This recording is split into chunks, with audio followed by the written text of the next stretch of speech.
Sylvain Aurébi et Nicolas Dose sur BFM Business. Retour de la BFM Academy avec notre deuxième candidat. Alors on change totalement d'univers, on va rentrer dans l'univers du team building et de l'urban gaming, ça promet.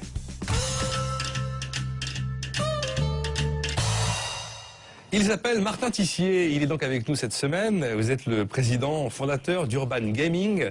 Alors vous vendez des jeux. Vous vendez des jeux sur tablette destinés aux participants à des réunions professionnelles qui se passent en extérieur, vos jeux. C'est bien ça, hein? C'est toujours en extérieur. Ah non, il y a une partie extérieure, une partie intérieure. D'accord. D'ailleurs, j'ai vu effectivement les jeux pour le team building, si c'est outdoor ou indoor, effectivement. Tout ça est précisé, ainsi que les jeux pour la communication. On va y revenir dans le détail. Si on dit que c'est du team building en général, pour résumer d'une manière globale, ça va? Ça va. Il y a des petites subtilités. Il y a des subtilités. On y reviendra. Alors, on imagine que je suis en réunion avec mes 20 collaborateurs. La réunion s'achève et j'ai fait appel à vos services. Qu'est-ce qui va se passer? Alors, qu'est-ce qui va se passer? L'agence Tourisque, Urban Gaming arrive. On va même aller plus loin. Je suis à La Défense, dans une tour. Je suis au 34e étage. On avait une grosse réunion lourde qui a commencé à 7 h du matin. Il est 11 h, il y a des grosses décisions qui ont été prises. On a besoin de changer d'air, mais bon, c'est fondamental. Et heureusement, Urban Gaming est là pour casser un peu la lourdeur et la pesanteur de cette réunion. Qu'est-ce qui se passe? Alors, prenons l'exemple de La Défense, justement. On a une opération 120 personnes, Orange Business Service. Comment ça se passe? Concrètement, on arrive, on a les tablettes tactiles. Donc vous entrez dans la pièce. Exactement. On est là, assis, on est 20. À la fin de la réunion, ouais, on explique ce qu'est l'Urban Gaming. Ça prend 10-15 minutes. On va former des équipes. Donc des jeux urbains. Exactement. Je tente une traduction. Ouais, mais là, urbain. bon, je crois que c'était évident pour tout le monde. Ah, qui sait? Bien vu, bien vu. On va en gros former les gens, on va former des équipes de 4-5 personnes. On va remettre une tablette tactile pour chaque équipe. D'accord. Les gens vont sortir, ils vont se retrouver géolocalisés avec la tablette et entourés de défis. Le jeu s'appelle le Pursuit Gaming. C'est en gros une partie d'un jeu de société célèbre, sauf que le plateau de jeu devient La Défense. Il va y avoir des défis de différentes catégories. Il va falloir retrouver le point de vue de carte postale historique, il va falloir rejouer des scènes de films qui ont été tournées à La Défense, il va falloir faire des vidéos complètement décalées. Et pour ça, à chaque fois, il va falloir s'approcher des défis qui sont géolocalisés. L'activité dure 1 heure, 2 heures, 3 heures, 4 heures, on s'adapte complètement. Vous vous adaptez. Complètement. À la fois au lieu. Contrainte de lieu, de timing, d'objectif même. Quel objectif je veux obtenir? Que le meilleur gagne? Ou alors tuer les autres? Ou alors finalement cohésion? Enfin, on imagine qu'on peut... L'objectif, c'est une chose très importante. Le Urban Gaming permet en fait de faire passer des notions beaucoup plus complexes que le jeu. L'idée, c'est que le jeu peut être un moyen de faire passer la pilule. On a retravaillé, par exemple, avec des... c'est gay. Avec le jeu, on fait passer la pilule. Non, je veux dire, par exemple, on a travaillé avec des restructurations de cabinets pharmaceutiques. On a travaillé des serious games pour Saint-Gobain avec des personnes qui venaient de tous les horizons. Le jeu est un moyen de faire passer des choses complexes. Et en gros, ce qui arrive souvent... Vous êtes 20, mais vous ne serez que 10 demain, et Urban Gaming va vous en donner le cas pratique. Ça peut être une solution, on l'a pas encore fait. Le truc, ça doit être d'un cynisme, j'imagine les réunions en amont. Bon, écoutez, je veux un jeu, globalement, il faut qu'ils comprennent qu'il y en a la moitié qui ne seront pas là la semaine prochaine. Qu'est-ce que vous avez à me proposer? Il est sadique. Non, mais c'est ça? Ça peut être ça, la réunion avec le DG qui veut monter le truc? Potentiellement, on peut aller dans cette direction. C'est pas forcément la direction qui nous excite la plus, J'imagine mais... qu'on vous emmène plus sur la cohésion, sur remotiver les troupes, sur savoir travailler ensemble. Il y a l'objectif de cohésion qui est quasi toujours présent. Après, on va avoir le côté faire passer des messages et valider les acquis. L'idée, c'est qu'on a des fois une réunion sur les normes ISO, une réunion sur des thématiques très complexes. Ça peut être sur des sujets même techniques, en fait. Nous, on arrive après coup pour vérifier que les gens ont bien compris et pour favoriser la mémorisation. Je prends l'exemple, je reviens sur Saint-Gobain, c'était un serious game, c'était 200 personnes qui venaient de partout dans le monde, il y avait 40 nationalités représentées. Et en fait, ils ont fait un peu un... j'ai le droit de dire vie ma vie. Vie ma vie, allez, soyons fous. Vie ma vie dans la peau d'un consultant Accenture. L'idée étant, il débloquait en fait des éléments d'une situation, d'un pays imaginaire, avec une situation concurrentielle, et il devait à chaque fois proposer des solutions. Et en gros, il débloquait les éléments via un jeu urbain, et après, il rentrait en salle pour réussir à proposer la solution, se prendre en vidéo. Ça a super bien marché. Comment vous évaluez la qualité de participation, de ce qui est produit, etc. Plusieurs choses. Qui mesure quoi? Première chose, la fidélisation. Un groupe comme l'Oral, ça fait 22 opérations qu'on fait avec eux. Donc là, on peut se dire qu'a priori, ça marche plutôt bien. Après, on fait passer des questionnaires. Quand on peut le faire, c'est pas toujours le cas parce qu'on travaille avec des agences. Enfin, je rentre pas dans les détails, mais quand on fait passer des questionnaires, on a tout de suite un feedback positif. Et après, l'idée c'est qu'au départ, il faut cadrer le jeu en fonction des objectifs. Et ça, souvent, c'est la personne qui est responsable de la réunion, qui connaît un peu l'ADN de la société, les messages à faire passer, qui va prendre part au contenu. Vous parliez d'agence, vous êtes quelquefois le prestataire d'agence qui organise ces événements? On a 2 casquettes en fait. Ça fait maintenant 18 mois qu'on existe. Au bout de 18 mois, on a validé une chose, c'est l'agence parisienne qui marche bien. On a plus d'un tiers des sociétés du CAC 40. On travaille avec des grandes sociétés, avec des agences, avec des domaines, des châteaux. Derrière, on a également le côté fournisseur de tablettes tactiles pour d'autres agences. Équipé de vos contenus. Exactement. En gros, on est un prestataire technique pour d'autres agences. On est capable de travailler en marque blanche. On peut aider les agences à intégrer l'urban gaming, à intégrer les tablettes tactiles, à intégrer ce côté un peu technique. Et du coup, là, par exemple, on a une agence à Lille qui s'appelle 2ISD, qui relaie. On a une agence dans le sud. Et on a, au-delà de ça, des personnes dans d'autres capitales européennes qui nous ont fait part de leur souhait, en fait, de reprendre l'urban gaming. Et tout ça en 18 mois. Alors tout ça, mais c'est uniquement pour des grandes entreprises, ça, si je comprends bien. On travaille aussi pour les petites entreprises. C'est vrai que, naturellement, je ne sais pas pourquoi, c'est surtout les sociétés du CAC 40 qui sont venues vers nous. Après, parce que c'est cher peut-être, non? Quel est le coût d'une journée on est entre 40, d'urban gaming? On est entre 40 et 130 euros par personne. Sachant que sur le domaine du team building, le jeu de piste papier autour de 45, 55, 65. C'est dans ces eaux-là. Donc on n'est pas excessivement plus cher. Après, c'est le côté prestations, fourniture de tablettes, les jeux, le contenu, etc. Et tout ça est payant en plus de... Alors, tout est compris en fait. C'est le prix par personne. Voilà. Avec toute la prestation. Et vous n'avez jamais de problème de connexion, vous n'avez jamais de problème de batterie. Enfin, la prestation technique est parfaitement en place. Après 1 an et demi, alors comme je disais, c'est un peu l'agence touriste qu'on a des développeurs qui sont incroyables dans l'équipe, qui ont vraiment tout verrouillé et il n'y a aucun souci. Alors je vais donner quelques exemples pour respirer un peu, mais là c'est hyper classe, qui nous a dit par exemple des défis au Louvre qu'on peut trouver. Alors la pyramide inversée au Louvre est une zone hautement touristique. Votre défi, rassembler un maximum de touristes pour remporter le défi et prendre la photo. Ou alors défi art visuel, question d'après vous, quel personnage illustre s'est glissé à gauche de Marianne? C'est la célèbre Marianne de Delacroix. Faut répondre avec un menu déroulant, on valide. Ou alors défi vidéo, regardez la scène ci-dessous issue du film Belphégor, c'est où ça se passe évidemment, c'est au Louvre, puis imitez la scène, à vous de filmer. Comment est-ce qu'après on va départager les équipes? Parce que là, allez-y. On récupère les tablettes, fin de l'activité. On va, dans un premier temps, savoir le nombre de points sur la tablette. Quand on a des questions, on sait tout de suite que les personnes ont bon. Les réponses sont là. Après, il y a la deuxième mi-temps. Deuxième mi-temps, on visionne collectivement les vidéos, les photos qui ont été prises. Il y a toujours une ambiance, les gens... De feu. Ouais, exactement. Les gens pleurent de rire à chaque fois. On hésitait d'ailleurs à faire une garantie. S'il n'y a pas une personne qui pleure de rire, vous êtes remboursé. C'est excellent. Ça aurait été très très bon. Ça aurait été très très bon. Et en gros, derrière, on va dire, voilà, dans la catégorie Danser comme Elvis, les nominés sont, on visionne les vidéos. Danser comme Elvis. Allez, je pense qu'on peut éclater de rire, effectivement. C'était pas chez Saint-Gobain. Je vous enverrai la vidéo. C'est génial. Et donc à la fin, on a une équipe qui gagne. Une équipe qui gagne, remise de l'eau, tout est compris en fait. L'activité clé en main, à la fois la création du jeu, à la fois les tablettes tactiles, l'assurance, le brief, le débrief, la remise de l'eau. Il faut quelqu'un de chez vous. Tout est compris. Il faut quelqu'un de chez vous présent. Exactement. Vous êtes pourtant 7, dont 5 cofondateurs. Comment est-ce qu'on peut répondre à l'offre quand on est 7? L'idée, avec 2 stagiaires on a dans un le lot. pool de freelance qui sont des intermittents du spectacle, des gens aussi des connaissances, mine de rien. Que vous avez formés. Ouais, exactement, qu'on a formés et qui savent à la fois gérer le côté logistique des tablettes, le côté animation, le côté de A à Z. Est-ce que le jeu peut tout aborder dans le monde de l'entreprise et challenge les enjeux que vous avez évoqués là? En fait, on a réalisé... Au début, on pensait limite que le jeu était une fin en tant que tel. Les tablettes tactiles, le jeu était une fin. Et après, les sociétés nous ont amené à faire d'autres choses, des serious games. On a fait de la visite d'usine, par exemple, pour L'Oréal, le Factory Gaming. Et on a réalisé qu'il n'y avait pas de limite parce qu'en fait, l'idée, c'est de faire passer des messages. L'idée, c'est d'avoir des objectifs et la tablette est un moyen de le faire. Et à l'heure actuelle, on a 16 modes de jeu. Et les 16 modes de jeu permettent de tout faire. Et en fait, l'idée, c'est pourquoi on a 16 modes de jeu? Parce que les clients nous ont emmenés dans des directions. Et on s'est retrouvé à développer des modes de jeu qui correspondent à un besoin et après à le commercialiser en mode c'est un produit. Il y a des jeux, mais il y a aussi de la formation. Vous avez la moitié, enfin j'en ai vu 14 sur le site, 7 jeux et 7 outils de formation. Exactement. Et alors, est-ce que vous êtes organisme agréé? Est-ce qu'on peut utiliser vos journées de formation dans le DIF? À l'heure actuelle, on n'est pas organisme agréé. On a pensé à le faire. Après, on préfère travailler avec des organismes agréés qui derrière sont capables justement de gérer le fond. L'idée étant de rester quand même focus sur déjà 16 modes de jeu si en plus on se met à faire des formations. Pour le client, ça peut malgré tout être pris en charge dans la formation, mais vous passez par un spécialiste de ça, d'accord. Alors, Oui. je dis là, il y a quelques témoignages quand même de, effectivement, HP. On lit tout s'est super bien passé, témoignages d'HP. Ils ont adoré, ça m'a valu des félicitations chez L'Oréal. Ce que vous faites est vraiment super, très bonne continuation à vous, peut-être à bientôt, peut-être, pas sûr. Hein. Chez Yahoo, toute l'équipe a adoré, excellent urban game, bien dosé en termes de challenge, d'humour et de découverte. Bon, évidemment, c'est vous qui les publiez. Forcément, il ne faut pas mettre ceux qui disent c'était naze, on n'a pas aimé. Il y a eu des plantades. On a le droit de le dire. Alors, là, On est dans la BFM Academy, le droit à l'erreur est toléré. C'est le seul endroit en France où c'est le cas. première opération, épreuve du feu, Bouygues Télécom, il y avait 180 personnes.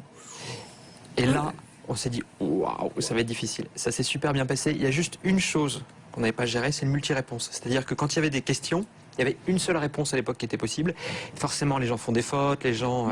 donc, il y a un petit plantage qu'on a eu, on a des petites réclamations. Après, au-delà de ça, c'est une affaire qui roule. 180, c'est un record. 180, Vous avez fait plus. Bah là, on est sur une opération à 900 personnes. On peut gérer des gros groupes. La moyenne, c'est plutôt du 110, 120 personnes. Comment vous gérez la croissance? Parce que c'est arrivé très vite quand même. D'une opération à l'autre, vous passez 3 étages. Quoi. Là, la question, c'est la délégation, en fait. J'ai réalisé, dans mon passé, en fait, entre guillemets, j'ai bossé en tant que journaliste sur des livres, etc. J'interviewais des dirigeants d'agence. Et puis, j'ai réalisé que souvent, ils ne savaient pas trop la technique, le fond, etc. À l'époque, je me disais, c'est nul, quoi. Enfin, ils mettent pas assez les mains dans le cambouis. Après, j'ai réalisé... J'ai un problème avec Fluid John pour vérifier vraiment comprendre de quoi il s'agit. Ça a été compliqué. En gros, la vraie question, c'est la capacité à déléguer, à faire les choses rapidement. Et là, j'ai rencontré quelqu'un qui fait ça super bien, qui m'a énormément appris. Et c'est vraiment ça le... En tout cas, les chiffres sont là, effectivement, création, activité en janvier 2012. Hein, alors vous avez 330 000 euros de chiffre d'affaires en 2012, 800 000 euros de chiffre d'affaires en 2013, 1,5 million d'euros prévus en 2014, 6 embauches, si tout va bien, en 2013, 15 en 2014, et donc toute une équipe, notamment avec parmi les actionnaires, un ancien de la BFM Academy, on vous en dira plus tout à l'heure, mais si vous êtes des fidèles, vous vous souvenez de lui. C'était Curiosité, je crois. Allez, on marque une nouvelle pause. Les mouches du coach à suivre avec les éléments de portrait de nos deux candidats signés F. Chegaray. À tout de suite. Dose sur BFM Business. Il s'appelle Marc Tissier, c'est le team building au moyen d'une tablette connectée. Ça se passe généralement à l'extérieur, mais pas forcément. Ça se passe en ville, ça répond à tous les objectifs de l'entreprise. Ça peut être en relation directe avec l'idée centrale d'une réunion qui vient de se terminer. Enfin bref, ça cartonne visiblement, ils ont tout prévu, ils sont très efficaces. C'est Urban Gaming. BFM Academy saison 8, la mouche du coach. Alors, on va commencer avec un petit élément de portrait de Marc Tissier. Alors, c'est Martin, en fait. Martin. J'ai dit Marc Tissier. Oui, mais Bon, c'est bah, Martin Tissier. Mais bon. Martin est poli, Bon, ouais. vous a laissé dire. Bon, la première chose qu'on trouve sur vous, c'est que vous êtes un ch'ti. C'est chouette, on en a un, voilà, on en tient un sur le plateau. Non, j'en plaisante parce qu'en fait, on a eu, depuis même les débuts de BFM Academy, pas mal d'entreprises lilloises et autres. Alors, dans votre histoire, ce qui est amusant, c'est que quand vous êtes arrivé à Paris, vous êtes installé, vous êtes tombé en amour avec notre belle capitale et finalement, vous êtes très vite rapproché des milieux des activités, des balades dans Paris, de tout ce qui est autour des visites, etc. Donc ça, c'est hyper intéressant. Et puis, on trouve dans votre parcours aussi que vous avez été journaliste, que vous avez beaucoup écrit, que vous avez fait pas mal de choses, vous avez voyagé, que vous êtes passionné, que vous avez un profil à la fois commercial, technique, un peu geek, comme vous dites, et puis aussi très créatif, vous avez le goût du design. Donc, est-ce que c'est un profil d'entrepreneur? Je ne sais pas, mais en tout cas, vous avez quelque chose de très curieux et gourmand de tout. Et j'ai l'impression que dans cette variété des jeux, là, on retrouve un peu de ça. Enfin, moi, si j'ai bien compris ce que nous a dit Martin tout à l'heure, tous les journalistes sont nuls, ils ne comprennent rien. C'est que quand on crée sa boîte qu'on finit par être véritablement compétent. Comme quoi, le journalisme mène à quelque chose, Nicolas. Vous pouvez être tranquille pour votre avenir. Exactement. Donc, il y a des quantités de jeux qui ont été prévus, des jeux de team building, des jeux de communication sur des tablettes. Oui. Par exemple, le jeu, qu'est-ce qu'on va vous donner comme le jeu pendant un repas, l'œnologie murder party, le jeu dans un hôtel, Génial. la ville pour plateau de jeu, l'urban gaming Segway, l'Olympiade moderne, la découverte de musées avec des défis, des faux. Enfin bon, bref. Ouais. Je crois qu'on a tous compris de quoi il s'agit. Alors là, pour le coup, Nicolas est très à l'aise, hein, beaucoup plus qu'avec Fluid Gen tout à l'heure. Il fait le malin maintenant. C'est un peu cohérent. Bon, c'est vrai qu'on a tous beaucoup mieux compris.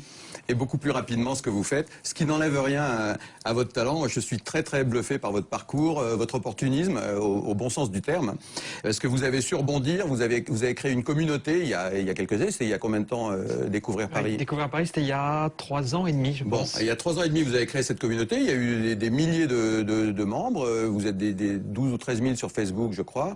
Des milliers de membres. Et puis c'était pour faire découvrir Paris aux gens par le jeu. Et puis, vous avez rencontré votre associé, qui est un ancien de la BFM Academy, qui s'appelle Guillaume Tostivin, Curiosité, qu'on a reçu ici. C'était une autre manière de découvrir la ville. Voilà. Et vous êtes associé, vous avez créé Urban Gaming en partant de cette idée. Moi, je trouve ça très malin d'arriver à faire ça. Ça s'est fait très naturellement, en fait, hein, c'est clair. En fait, j'ai débarqué sur Paris, je suis tombé amoureux, comme l'a dit Eve. J'ai créé une communauté qui s'appelle Découvrir Paris, où je postais des petits quiz, des petits jeux de pistes, etc. Le marché des enfants rouges que vous faisiez découvrir, la mystérieuse avenue Frochot. Je suis allé voir les trucs, c'est assez marrant. Et on découvre plein de trucs qu'on ignore, et c'est très, très intéressant. Et vous avez lancé l'Urban Gaming. Votre vraie différence, votre vrai plus, c'est la tablette. Vous avez une tablette tactile que vos concurrents n'ont pas toujours. Vous avez un partenariat avec Samsung qui vous fournit, en tout cas qui vous fournit une partie de tablette, ou vous donne des bons prix. Et vous avez le chic pour créer des applications ludiques. Donc vous avez une très belle équipe, puisqu'il y a dans votre équipe des gens qui sont très bons en développement de mobile, il y en a d'autres qui sont très bons en développement d'applications et de contenu. Enfin, vous avez une équipe qui tourne beaucoup autour de la tablette. C'est ça. Et vous créez, vous contrôlez en interne tout ce savoir-faire. C'est une vraie complémentarité, en fait. Il y a à la fois les créateurs de contenu, Guillaume, dont vous connaissez le talent. Il y a à la fois les développeurs, on a les tablettes, on a tout, quoi. Et alors vous êtes 7 et il n'y a pas une fille. Je sais. Il n'y a que des hommes. Et alors c'est quoi ce problème? Qu'est-ce qui vous arrive? Justement, on se dit qu'il faut recruter une fille. Et d'ailleurs, je lance un appel à toutes les auditrices. Attention, vous allez avoir des réponses. Hein. François cherche 1,5 million d'euros et Martin cherche une fille pour travailler. Au-delà de l'anecdote, c'est vrai qu'on n'est pas en recherche de fonds à court terme, sans doute à moyen terme. Par contre, on cherche des talents, des gens qui ont l'esprit d'entreprise, qui ont envie de défricher des terrains. Il y a à la fois le côté commercial, on cherche des commerciaux, mais il y a aussi, on est sur une mine d'or. On a des opportunités de partout. On a besoin de personnes avec nous pour nous aider à explorer cette mine d'or. Et du coup, si vous avez l'âme d'entrepreneur, si vous êtes joueur, rejoignez Urban Gaming. Bon, très bien. Alors voilà, l'appel est lancé. Aujourd'hui, tout le monde se paye. Oui. Bah, c'est important parce que c'est pas le cas de tout le monde. Parce que payer en jeu, c'est pas cool. Oui. La passion, l'esprit d'entreprendre vous nourrira, vous verrez, ça marche très très bien. Vous avez donc, comme j'ai dit tout à l'heure, une partie jeu et une partie formation, typiquement pour accueillir les gens qui débarquent dans l'entreprise. On fait des jeux, on les forme à apprendre les différents... On a ce qu'on appelle l'induction gaming. Voilà. L'idée étant, donc, les personnes arrivent dans l'entreprise, souvent, elles sont pas forcément très très bien accueillies, dans le sens où on leur donne pas les moyens de bien connaître l'entreprise. Là, l'idée, c'est qu'on va former des groupes de 4-5 personnes. Les gens vont se balader dans l'entreprise avec la tablette. Ils vont voir Mireille du service comptable. Ils vont faire une petite photo avec Mireille. Ils vont débarquer au service marketing. Ils vont débloquer un PowerPoint. Et comme ça, on a en gros un parcours qui permet... Décloisonner l'entreprise pour le nouveau venu. Exactement. Et J'aime beaucoup, et ça fonctionne. Ça a l'air de fonctionner très bien. Je trouve que c'est parfait. Le site est formidable. Vous êtes très bon en ergonomie. Le site, il est clair. Tout est écrit en gros. Vous voyez exactement tout ce qui se passe. Même pour les vieux, c'est bien. Même pour les vieux, c'est vraiment nickel. Franchement, il est très bien, votre site. Il est très agréable. Et vous arrivez à rendre exceptionnel quelque chose d'assez banal. Et c'est ça qui m'inquiète pour vous, parce que j'ai toujours une inquiétude pour les entrepreneurs que je reçois ici. C'est le problème. Il y a toujours le même. Non, mais c'est un truc hyper banal ce que vous faites. Le team building, c'est quand même banal. Il y en a à tous les coins de rue. Les jeux, les serious games, il y en a partout. Alors, qu'est-ce qu'il y a chez vous qui est différent, qui fait que vous allez durer? Qu'est-ce qu'il y a chez vous qui est unique? Alors, plusieurs choses. Déjà, quelle agression, Sylvain, je suis choqué. Je vous avais prévenu avant. La riposte. Non, en gros, l'idée, c'est que depuis le début, on s'est formé, on a développé les produits en fonction de l'attente des personnes. Le vrai plus, on est l'agence touriste, encore une fois, on a la capacité à aller là où les clients nous indiquent d'aller, etc. Donc, en gros, on peut vraiment aller dans toutes les directions et on accompagnera toujours le marché. Les tablettes tactiles, c'est une chose, le marché va évoluer.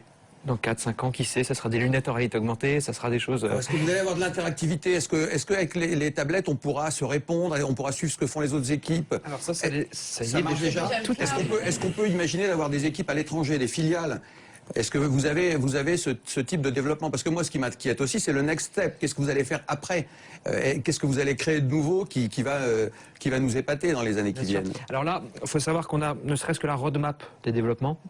Alors, on a une roadmap à 2 ans, on voit les choses qui arrivent, la NFC, la réalité augmentée, tout est en train d'évoluer. Et clairement, le fait d'avoir les développeurs dans les cofondateurs, c'est un plus énorme. Ça nous permet d'accompagner le changement. Et qui sait ce qu'on fera dans 4 ans au niveau technologique? Le marché évolue, on va évoluer avec le marché. Ouais, mais je suis très confiant. Je suis très confiant en un mot parce que vous êtes, comme l'a dit Ève, vous êtes créatif, vous êtes un peu geek et vous êtes un bon commercial. Vous savez bien communiquer. Donc j'ai pas de soucis. Comme j'avais pas de soucis tout à l'heure. Il n'y a pas vraiment de Il n'y a pas vraiment de mail. Il fallait que je vous fasse un petit peu peur. Un peu inquiet, mais confiant. Bon, Moi on a aussi, 2 j'ai minutes, Ève confiance. Chegaray. Bon, alors très vite. Écoutez, j'ai pas assez pour dire tout ce que je pense de ce que vous faites, parce que bon, il se trouve que moi aussi, Bon, dans dites mes du mal, activités Ève, de dites du coaching, mal et qu'on en finisse. Mais non, Si, mais si. évidemment, du team building, j'en ai fait aussi. Votre force, évidemment, c'est la technologie. Ça me fend presque un peu le cœur de le dire, parce qu'on peut pas trouver une boîte vraiment apte à réussir sans avoir, voilà, les développeurs, etc. Bon, bah, vous le faites. Je pense que vous avez l'attrait de la nouveauté. Enfin, vous représentez une nouveauté, une fraîcheur aussi qui est bienvenue. Vous avez l'air de pas vous prendre au sérieux, mais de travailler très sérieusement. Je pense que ça fait du bien aussi. Moi, que vous reprochez vraiment, je ne vois pas. Je pense qu'il serait important d'avoir une offre quand même pour aller voir dans les PME, pour aller voir dans les startups. Les startups qui grandissent, qui passent des caps, elles aussi, elles ont besoin de faire des choses avec leurs équipes. Donc, ne courez pas que les grosses boîtes qui vous payent cher, mais peut-être développer aussi une offre pour eux. Et puis oui, parlez aussi du patron que vous êtes. Comment vous allez grandir, ça nous intéresse. Vous avez l'air d'être à la limite de la bande de copains, là, aujourd'hui. Et je me dis, bon, bah, dans 5 ans, Martin Tissier, costard cravate, viendra nous raconter la suite. Je sais pas, je pense pas que vous dénaturerez, mais voilà, si vous avez aussi une ambition de l'entreprise que vous voulez être, peut-être à l'image du bonheur ou du bon esprit que vous faites passer dans les entreprises, ça peut être intéressant, en tout cas dans votre discours. C'est tout? Non, il est d'accord, donc voilà. D'une part, je suis d'accord avec Ève, et d'autre part, vraiment, une notion importante, c'est les partenariats, entre guillemets, concrets. On est une équipe à taille humaine, on n'a pas non plus envie de devenir la multinationale, parce que vous le sentez, on aime le côté humain, direct, etc. Après, on a des partenaires. Tous les jours, on a des agences qui font tel domaine, qui viennent nous voir. L'idée, c'est qu'on peut devenir un digital enabler, permettre aux partenaires d'intégrer les tablettes, les modes de jeu. Et c'est ça qui fait aussi grossir le projet. Et du coup, je lance un appel à nouveau à tous les... Recrutement. Voilà, exactement. Recrutement, et puis à la fois les petites agences qui ont des projets, qui se disent, tiens, pourquoi pas Vous les fédérez, mettre de la tablette finalement. dedans, du mode de jeu pour servir un objectif, contactez-nous. Bon, ben maintenant on lance un appel aux auditeurs et téléspectateurs de la BFM Academy. C'est à vous de choisir entre François Leblanc d'un côté avec Fluidgent et en face de lui cette semaine c'est Martin Tissier avec Urban Gaming et ça se passe comme toujours sur le bfmbusiness.com. BFM Academy 2013, en juin, il n'en restera qu'un.